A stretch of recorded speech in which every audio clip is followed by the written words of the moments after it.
I would even say there's a lot of revolutionary ideas. Since the trine is happening in an air sign, it's almost like this brainstorming phase. So it's not going to really be like concrete things, but I mean, people are talking, ideas are flowing around, and connection and wisdom is abound.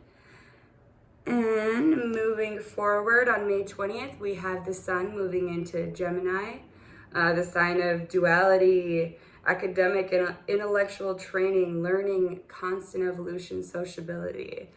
Some of the closest and some of the best people I know are Geminis, and also some of the worst people I know are Geminis. So that's where the duality is.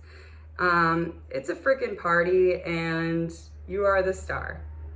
Unlike the sun in Leo, who only wants to be the star, Gemini wants to play all the parts. You want to be the producer, the stagehand, you want to manage, and you want to be the star.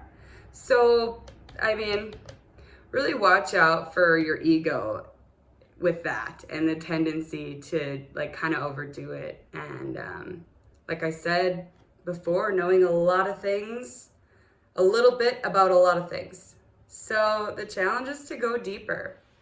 And when you think you know something, like, go deeper. And it's super easy to gossip right now because we're chattering with the air sign and the thoughts and the, you know, all the ideas are flowing around. So it might be fun to change up your routine at this time too.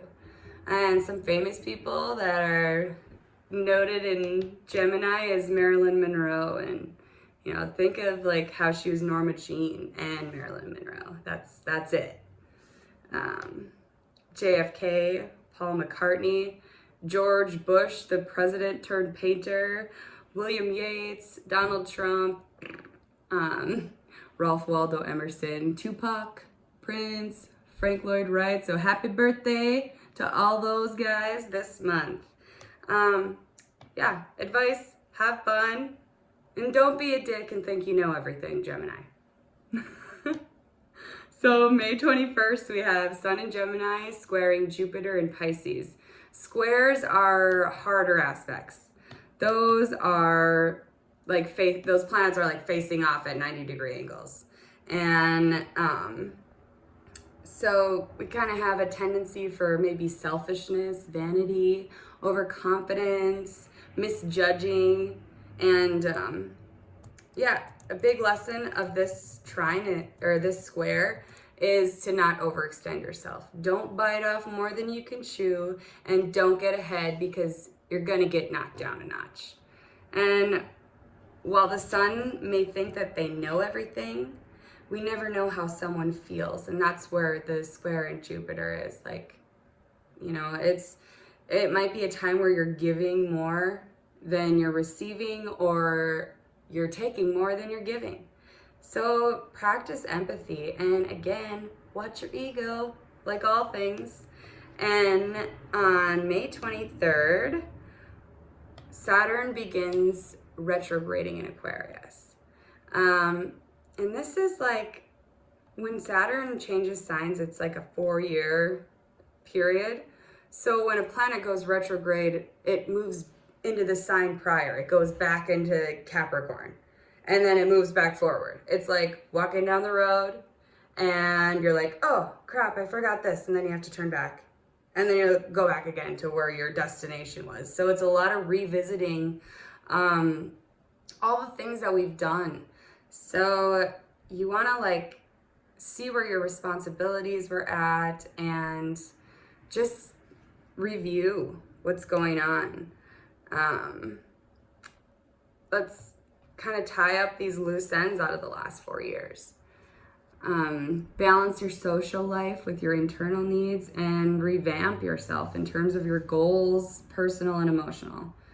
Let go of what doesn't serve you anymore, and forgive whatever wasn't meant for you in the past 4 years. Those people that will be affected the most are the people with Saturn in the signs of Aquarius or Capricorn. Woohoo!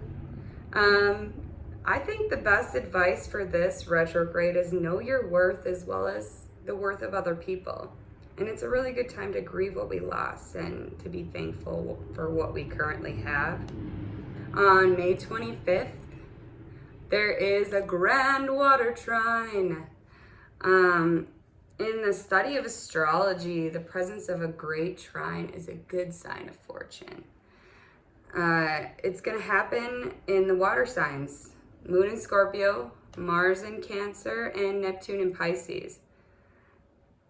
It's a lot that has to do with intuition and creative inspiration, emotional intelligence, connection with your inner world, mysticism, and empathy. It's the perfect thing to happen as a Saturn retrograde is taking place.